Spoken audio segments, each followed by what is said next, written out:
साथियों नमस्कार। आप सभी का स्वागत है अल्टीमेट एस्पायरेंट के यूट्यूब प्लेटफॉर्म पर।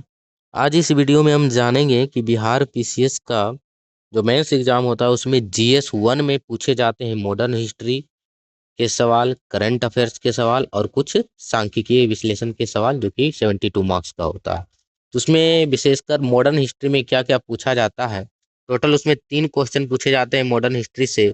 पहला रहता है 38 नंबर का जिसमें शॉर्ट क्वेश्चन आंसर होते हैं, यानी कि 80 वर्ड्स में जिसका जवाब देना है, यानी कि 8 मार्क्स का होता है, कोई 7 मार्क्स का होता है, यानी कि मैक्सिमम उसमें 100 वर्ड्स में जवाब देना है।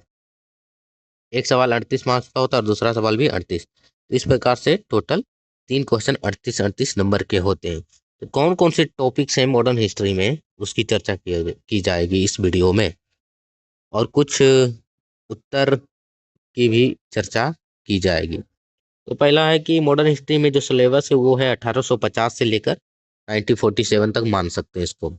इसमें 2 फॉर्मेट में क्वेश्चन रहेगा। एक 38 मार्क्स में शॉर्ट क्वेश्चन रहता है जिसमें 4-5 क्वेश्चन रहेंगे 8-8 मार्क्स के, और कुछ सवाल 7-7 मार्क्स के। तो उसको मैक्सिमम 100 वर्ड्स में हम लिख सकते हैं। और एक सवाल रहेंगे, 2 सवाल 38-38 मार्क्स का, जिसे 400 वर्ड या 450 वर्ड तक लिखा जा सकता है। तो कला और संस्कृति एक टॉपिक होता है जिससे एक सवाल रहते हैं। तो इसमें कला और संस्कृति में कौन कौन टॉपिक्स हैं, इतना टॉपिक्स यदि आप इसका नोट्स बना लीजिएगा तो वो एनफ होगा बिहार पीसीएस मेंस जीएस 1 के लिए, खासकर मॉडर्न हिस्ट्री के लिए। तो मॉडर्न हिस्ट्री में कला और संस्कृति आ गया। आर्ट एंड कल्चर में पटना कला, मधुबनी पेंटिंग्स, मौर्य कला, पाल कला, मंजूषा पेंटिंग्स, मंदिर स्थापत्य जिसमें नागर शैली, द्रविड़ शैली और बेसर शैली, स्तूप स्थापत्य, यानी कि बेसिकली आपको स्थापत्य कला कंप्लीट कर लेना। भारत का जो आर्किटेक्चर है स्थापत्य कला, उसमें मंदिर कला भी आ जाता है, रॉक कट आर्किटेक्चर भी आ जाता है, स्तूप कला भी आ जाता है, सिंधु घाटी की कला भी आ जाता है। हालांकि सिंधु घाटी का कला पूछा जा सकता है क्योंकि कला और संस्कृति इसमें एड ऑन है सिलेबस में। मूर्ति कला पूछा जा सकता है, मूर्ति कला में आ गया गांधार मूर्ति कला, मथुरा सारनाथ का चोल कला भी पूछा जा सकता है। इतना टॉपिक स्थापत्य कला में आपको कंप्लीट कर लेना है।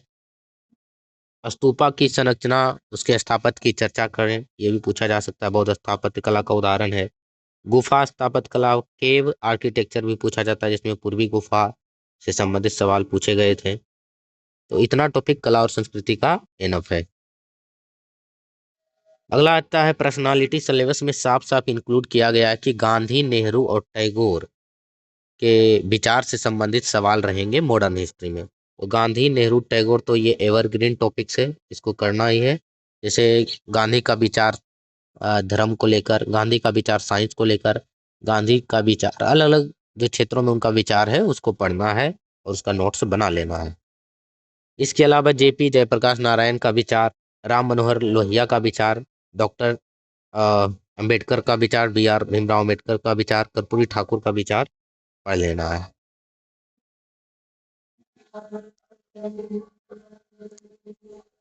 इसके अलावा बिहार स्पेशल में बिहार के आपदा से संबंधित भी प्रश्न पूछे जा सकते हैं। तो बिहार में कौन कौन से आपदा हैं, तो बाढ़, लू जिसको हीट वेव कहा जाता है, ग्रीष्म लहर, लाइटनिंग, तड़ित झंझावत के कारण भी बहुत सारे लोगों की हर एक मानसून के पीरियड में मौत होती है। तो ये भी एक इशू है बिहार में।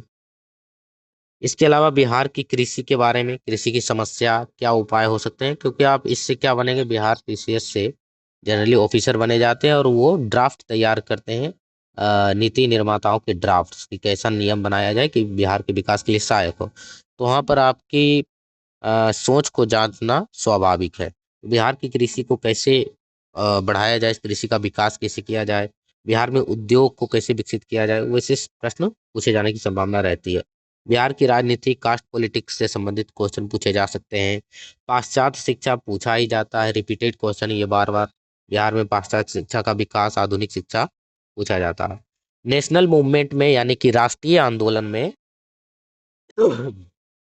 बिहार की भूमिका, यदि पूछा जाए कि राष्ट्रीय आंदोलन में बिहार की भूमिका का वर्णन करें, तो उसमें आपको बिहार से संबंधित जितने भी आंदोलन हुए, चाहे वो किसान आंदोलन हो, महिला का योगदान हो, जनजातीय आंदोलन हो, सभी का वर्णन करना है। और यदि विशेष में पूछा जाए कि राष्ट्रीय आंदोलन में बिहार के किसानों का वर्णन करें तो उसमें बिहार के किसान के आंदोलन का वर्णन करना है। महिला का पूछा जाएगा तो केवल महिला का वर्णन करना है। इस प्रकार बिहार में उद्योग पूछा जा सकता है। कुछ एक्ट जो कि शॉर्ट क्वेश्चन में हाल फिलहाल में पूछे जा रहे हैं, तो इसमें आपको याद रखना: चार्टर एक्ट 1833-53, भारत सरकार अधिनियम 1858, परिषद अधिनियम 1892, भारत परिषद अधिनियम 1909 जिसे मार्ले मिंटो अधिनियम कहा जाता है, भारत शासन अधिनियम 1919 जिसे मॉन्टेग्यू चेम्सफोर्ड अधिनियम कहा जाता है, भारत सरकार अधिनियम 1935। तो ये सब इंपॉर्टेंट, इसका प्रोविजन आपको नोट करके लिख लेना है और उसको बार बार देखना है कि किसका क्या प्रोविजन है और क्यों ऐसा प्रोविजन लाया गया था। और इसमें एक और टॉपिक ऐड किया जा सकता है, ब्रिटिश भू राजस्व नीति। ये भी पूछा जा सकता है शॉर्ट में, ब्रिटिश भू राजस्व नीति का वर्णन करें। इसके अलावा किसान आंदोलन तो पूछा ही जाता है, शाहजहां सरस्वती के बारे में पढ़ लेना है।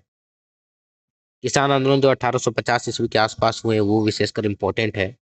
नेशनल मूवमेंट में यानी राष्ट्रीय आंदोलन में किसानों का योगदान, खासकर बिहार के किसानों का योगदान पढ़ लेना है। जनजातीय आंदोलन, मुंडा आंदोलन, संथाल आंदोलन और अदर जितने भी जनजातीय आंदोलन 1850 ईस्वी के आसपास में हुए वो इम्पोर्टेंट है। खासकर ये दोनों तो इम्पोर्टेंट है ही, बिरसा मुंडा और संथाल।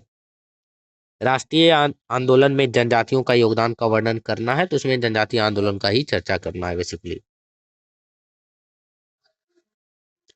अगला है राष्ट्रीय आंदोलन से संबंधित सवाल रहते हैं, तो 1885 में आईएनसी जो बना था, इंडियन नेशनल कांग्रेस, उसके योगदान का वर्णन करना है, कहाँ तक सफल रही, अपने उद्देश्यों की कहाँ तक पूर्ति कर पाई उसका वर्णन कर लेना है। राष्ट्रवाद के उदय, कारण, प्रभाव की चर्चा करना है, कांग्रेस की स्थापना और उससे संबंधित विवाद, स्वदेशी मूवमेंट, बंगाल विभाजन पढ़ लेना है और उसका टॉपिक बना लेना है इसका आंसर आंसर रूप में, आंसर फॉर्मेट में। स्वराज, क्रांतिकारी राष्ट्रवाद यानी क्रांतिकारी आंदोलन के कारण प्रभाव की चर्चा करना है। उदारवादी, उग्रवादी दोनों को पढ़ लेना है, इसको आप स्पेक्ट्रम से भी पढ़ सकते हैं। क्रांतिकारी आंदोलन, आंदोलन में प्रेस साहित्य की भूमिका, ये इंपॉर्टेंट है कि जो राष्ट्रीय आंदोलन में प्रेस की भूमिका का वर्णन करें, साहित्य की भूमिका का वर्णन करें, तो इसमें आपको लिख लेना है। गांधी युग में चंपारण आंदोलन, असहयोग आंदोलन, सविनय अवज्ञा आंदोलन, भारत छोड़ो आंदोलन इंपॉर्टेंट है। नेशनल मूवमेंट में बिहार का योगदान तो है ही, किसानों का योगदान, छात्र का योगदान, जनजातियों का योगदान, महिला इत्यादि का योगदान। इसको कैसे तैयार करें ये सब टॉपिक को, तो आप वीडियो देख सकते हैं। जो यूपीएससी पीसीएस के जाने माने टीचर हैं जो मेंस ओरिएंटेड पढ़ाते हैं, उनका वीडियो देखिए, उनका लेक्चर देखिए, साथ ही साथ उसके अलावा बुक भी पढ़ सकते हैं। बुक से भी जो मिलता है उसको लिखिए, अपने कॉपी में नोट कीजिए। और उसमें जैसे क्वेश्चन लिखना है, संथाल विद्रोह के कारण परिणाम, इसमें आपको ऐसा नोटबुक बनाना है कि उसके अलावा उसमें एक पेज छोड़ देना है कि बाकी कुछ कोट वगैरह याद आया कभी एड ऑन करना है उसमें, तो ऐसा कुछ एक दो पेज खाली छोड़ देना चाहिए। फेयर कॉपी बनाइए, PYQ देखकर कौन कौन से सेगमेंट से क्वेश्चन पूछे जाते हैं। टॉपर्स कॉपी को देखिए कि कैसे लिखना है मेंस, तो उसी तरह आपको नोट्स बना लेना है।